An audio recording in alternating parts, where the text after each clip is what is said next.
Kaos on Netflix. The show, or just you're going crazy? I mean, I am pretty chaotic, but this is actually a show on Netflix.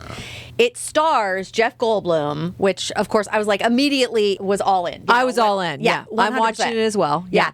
For people who don't know, we also do a podcast called Huge Fans, and we did an episode about Jeff Goldblum, which was very fun because he's fantastic. I mean, it was a real stretch, the casting. Yeah. With Jeff Goldblum in this role. Okay, right. Because here's the premise. It's a modern retelling of Greek gods. So he is playing Zeus, and boy, he's a real jerk.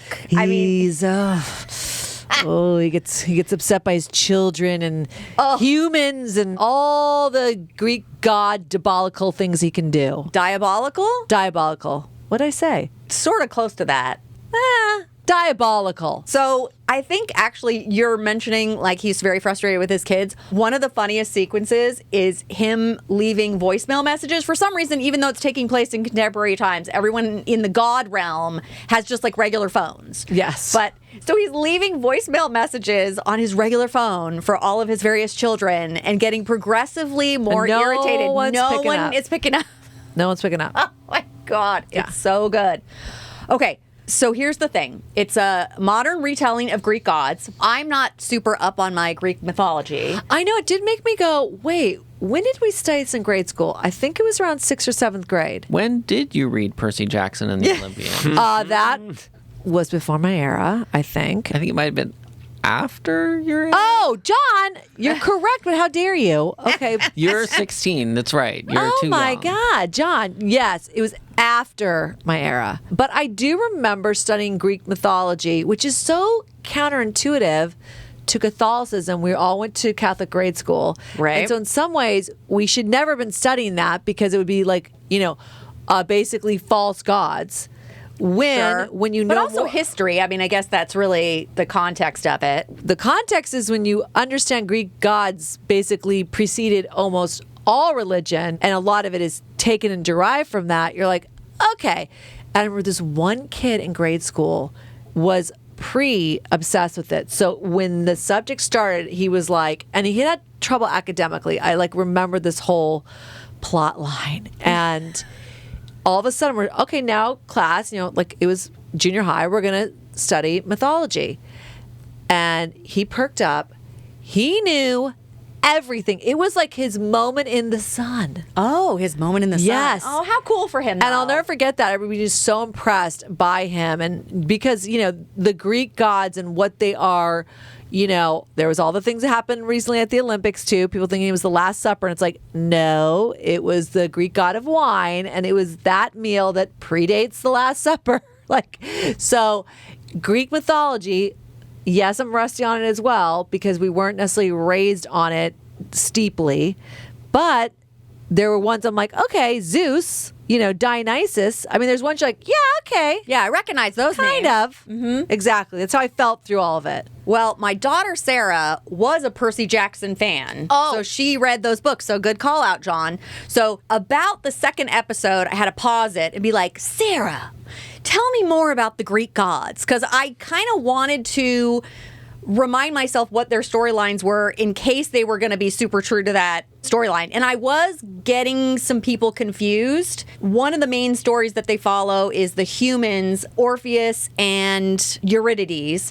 They call her Riddy.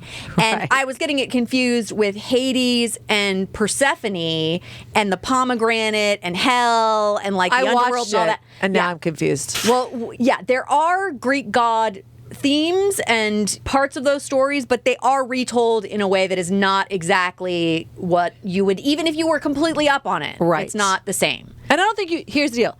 I don't think you need to be up on your Greek mythology no. to watch it because Jeff Goldblum is such a delight as usual. I mean, listen. I mean, he's really Jeff Goldbluming yeah, it up. It's not a stretch, this part. He's doing his Jeff Goldblum thing. He's in tracksuits. His gray coif is in all of its glory. He's definitely befuddled, bemused, very confused at times, but It's so good. he's But he also has a little bit of an anger issue in this. So Oh, a little bit. the cast is phenomenal. The cast is phenomenal. So we're following basically Jeff Goldblum playing Zeus and his wife Hera. Oh, yeah, played by Janet McTeer. Right. Who some of you may know from The Menu. I think she was even in Ozark a little bit. So, yeah, she looks good. She's conniving as well. Oh, yeah. That's kind of a running theme with most of the gods. They're not super nice. But, like anything, why are we picking up now in their world? Right. Okay. Because Zeus is very concerned about this long-standing prophecy, and he thinks that it's starting to come true.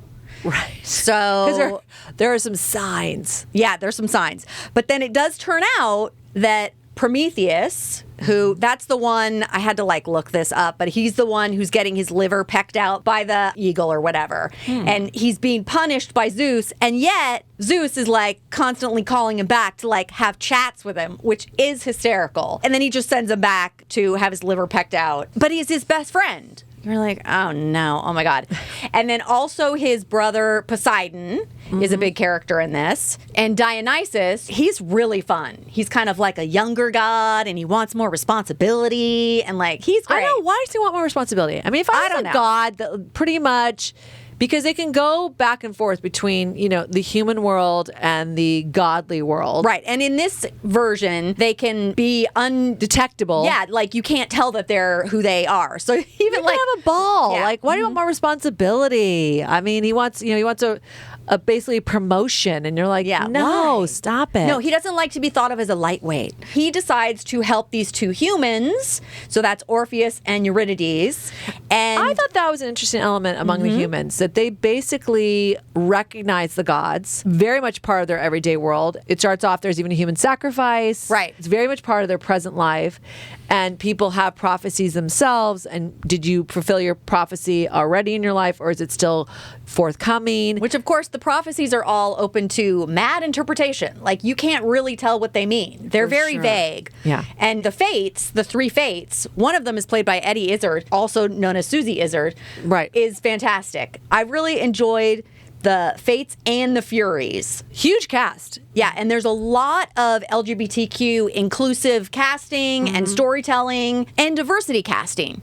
And people with disabilities are well represented. It's really interesting the way that this is done. I will say it reminds me a lot of The Boys in tone. Right. Because it's the same sort of thing where we live in a world where there's superheroes. This is we live in a world where the gods are just doing things and we believe in them and they're real, and but also tonally real dark, and they're kind of jerks, and we're dealing with that aspect of it. Yeah, it was really good. Really, really good. And the afterlife is a big element of you passing over into the afterlife and then sort of being able to come back, because reincarnation is an element as well. Yeah, that whole part of the story was really interesting. And that's actually what's going on with Orpheus and Eurydice, that she has died and he wants to go get her. So he travels into the underworld, and that's what Dionysus is helping him with.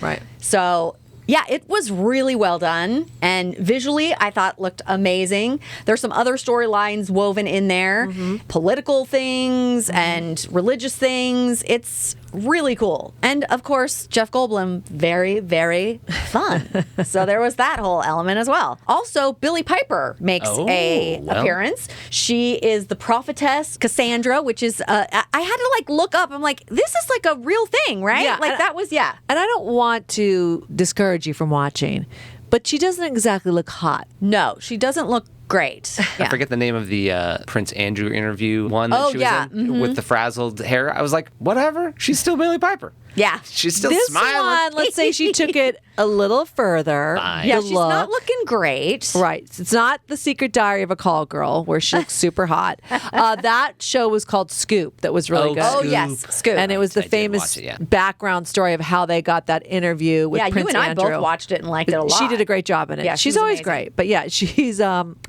looking a little more frazzled in this production. Yeah. So, yeah. The other thing I wanted to mention is it's created by a woman, Charlie Covell. Also, women directors. I really enjoyed it. So there you go. That is Kaos on Netflix. I had one joke to throw out about Chaos, which was all those names. It's Greek to me, literally. But then the other thing was, I can't believe you didn't bring this up. What? Dr. Ian Malcolm played by Jeff Goldblum, was into chaos theory. Oh, that's the Jurassic Park connection. Oh my gosh, yes. That's probably the only They stood on reason. the shoulders of gods and they didn't even ask if they should. And now he is a god. Oh my gosh, that's a pretty good connection, Ed. All right. Pretty good connection. Okay, so yeah, I think definitely check it out. It's 8 episodes, very fun, quick watch.